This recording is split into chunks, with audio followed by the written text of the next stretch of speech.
तो अखिलेश यादव कहे दरअसल उन्हें उस शब्द से आपत्ति, यानी कि चंदा शब्द से आपत्ति। बहरहाल और भी मुद्दों पर अखिलेश यादव योगी सरकार पर बरसे। उन्होंने कहा कि योगी सरकार में विकास के जो काम हो रहे हैं वो उनकी सरकार के दौरान, यानी कि जब उनकी सरकार समाजवादी पार्टी की सरकार थी तब शुरू किए गए थे।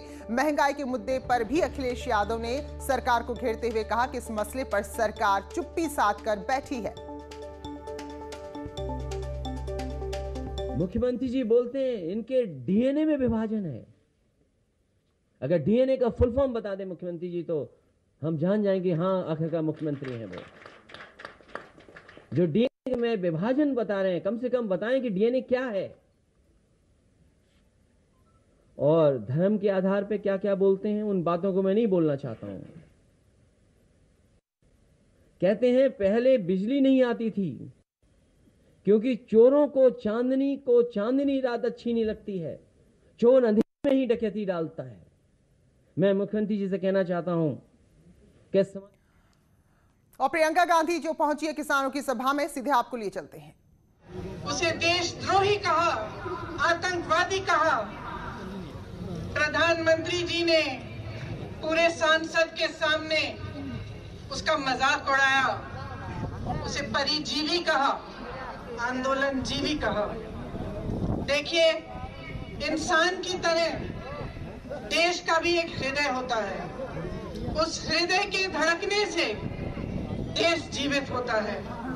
मेरा मानना है कि हमारे देश का हृदय, उसका दिल किसान है, जो जमीन से जुड़ा है, जमीन को सींचता है, उसे उपजाऊ बनाता है, इस देश का अन्नदाता है, इस देश को जीवित करता है।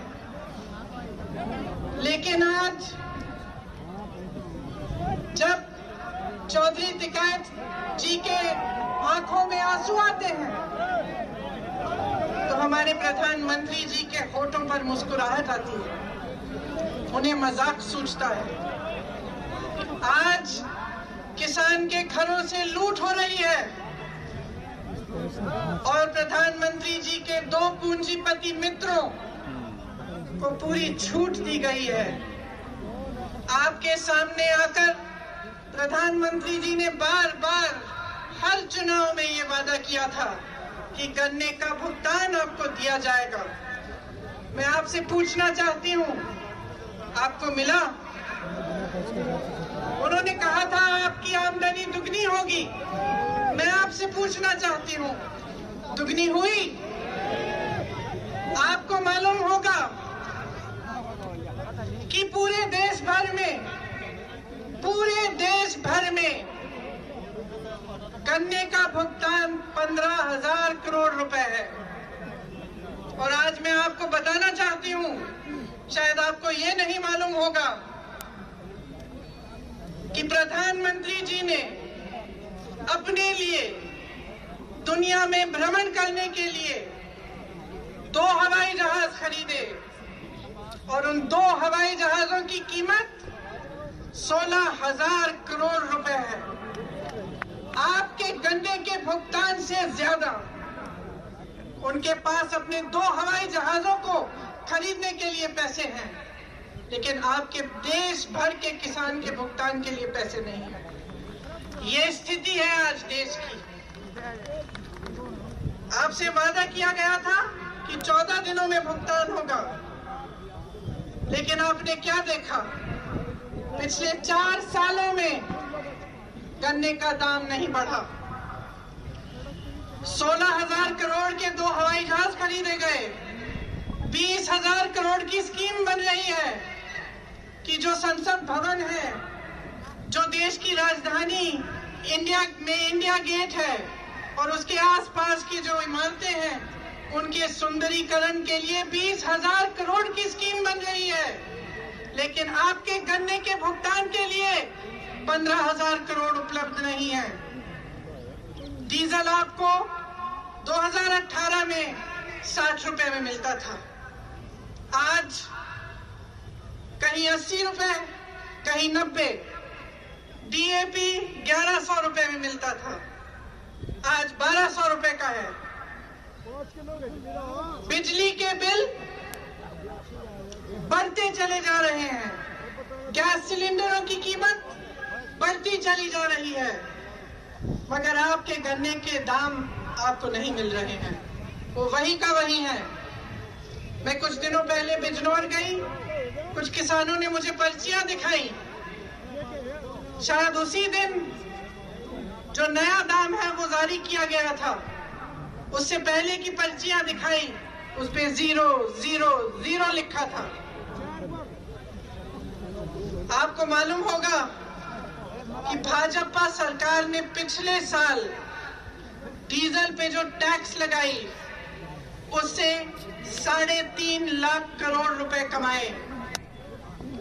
मैं पूछना चाहती हूं, कहां गए वो रुपए? 2014 से अब तक मोदी सरकार ने पेट्रोल डीजल पर टैक्स बढ़ाकर, आपको मालूम नहीं होगा, 21,50,000 रुपए कमाए। मैं पूछना चाहती हूं, कहां गया वो पैसा जिसका हक है, जो दिन रात इस देश के लिए काम करता है, जो अपने पसीने से, अपने खून से इस देश को सींचता है, उसको क्यों नहीं मिला है ये पैसा? नौजवान को क्यों नहीं मिला? रोजगार क्यों नहीं दिया? और जब वही किसान प्रताड़ित होकर अपनी समस्या लेकर आपके पास आया तो आपने उसकी बात क्यों नहीं सुनी? दिल्ली का बॉर्डर नरेंद्र मोदी जी के घर से कितना दूर है? 5-6 किलोमीटर दूर होगा।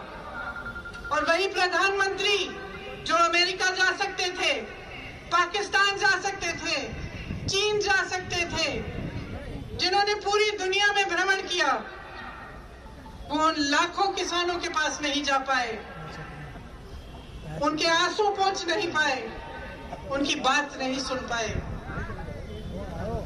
क्यों?